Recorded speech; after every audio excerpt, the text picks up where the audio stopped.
Amerika Birleşik Devletleri 1776'da bağımsız bir ülke olarak ortaya çıkmış ve 1783'te uluslararası alanda tanınmış olsa da bu toprakların tarihi çok daha derinlere uzanır. Binlerce yıl önce ilk insanlar Amerikan kıtasına yerleşmişlerdir. Yerli Amerikalıların bu bölgelere ilk nasıl yerleştikleri tam olarak bilinmemekle birlikte bir teoriye göre insanlar 30 bin yıl önce Beringia olarak bilinen bir kara köprüsü üzerinden Avrasya'dan göç etmeye başlamışlardır. Bu kara köprüsü buz devri sırasında Sibirya'yı Kuzey Amerika'ya bağlamıştır. Bu göç yaklaşık 10 bin yıl öncesine kadar devam etmiştir. O dönemde bir buzul dönemi sona ermiş ve yükselen okyanus seviyesi nedeniyle kara köprüsü sular altında kalmıştır. İnsanlar bu süreçte farklı kültürler ve toplumlar geliştirerek kıta boyunca yayıldılar.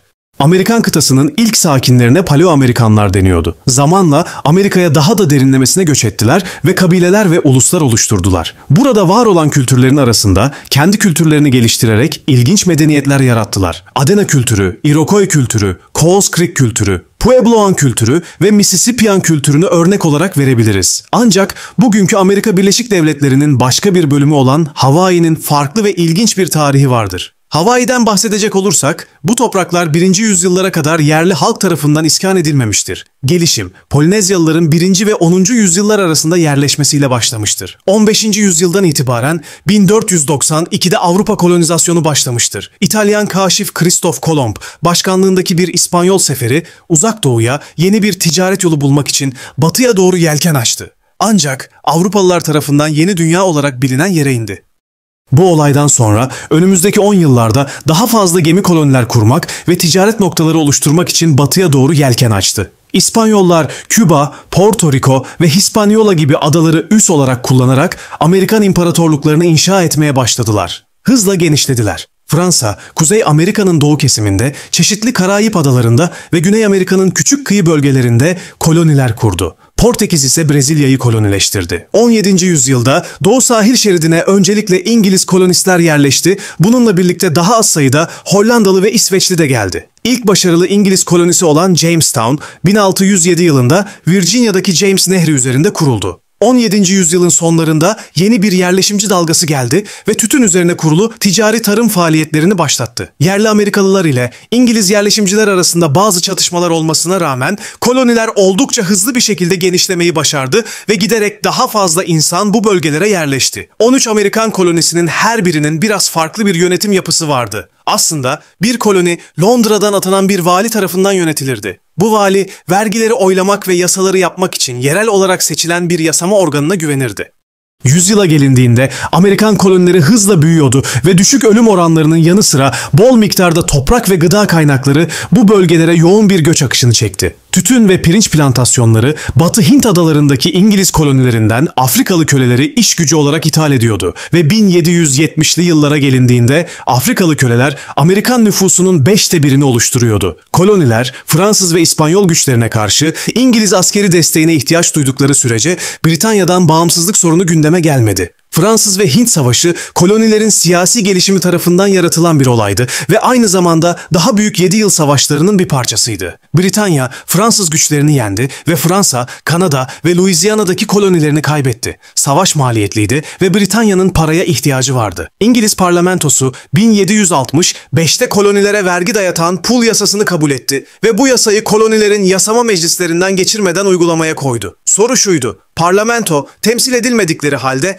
Amerikalılara vergi koyma hakkına sahip miydi? Temsil olmadan vergi olmaz diyerek kolonistler vergileri ödemeyi reddettiler. 7760'ların sonları ve 7770'lerin başlarında gerilim tırmandıkça 1773'te Boston Çay Partisi devrimin başlangıcı olarak kabul edildi. Boston'da yeni çay vergisine karşı protesto etmek amacıyla gerçekleşti. Parlamento ertesi yıl hızla tepki yasalarıyla karşılık vererek Massachusetts'in tarihi özerklik hakkını elinden aldı ve bölgeyi askeri yönetim altına koydu. Bu durum 13 koloninin tamamında öfke ve direnişe yol açtı. 13 koloniden liderler bir araya gelerek direnişi koordine etmek amacıyla 1. Kıta Kongresi'ni oluşturdu. Kongre, İngiliz ticaretinin boykot edilmesi çağrısında bulundu, bir haklar ve şikayetler listesi yayımladı ve bu şikayetlerin giderilmesi için krala dilekçe verdi. O noktada mesele bağımsızlık değildi, ancak bu başvuru sonuç vermedi ve bu nedenle 1775'te kolonilerin İngiliz ordusuna karşı savunmasını organize etmek için 2. Kıta Kongresi oluşturuldu.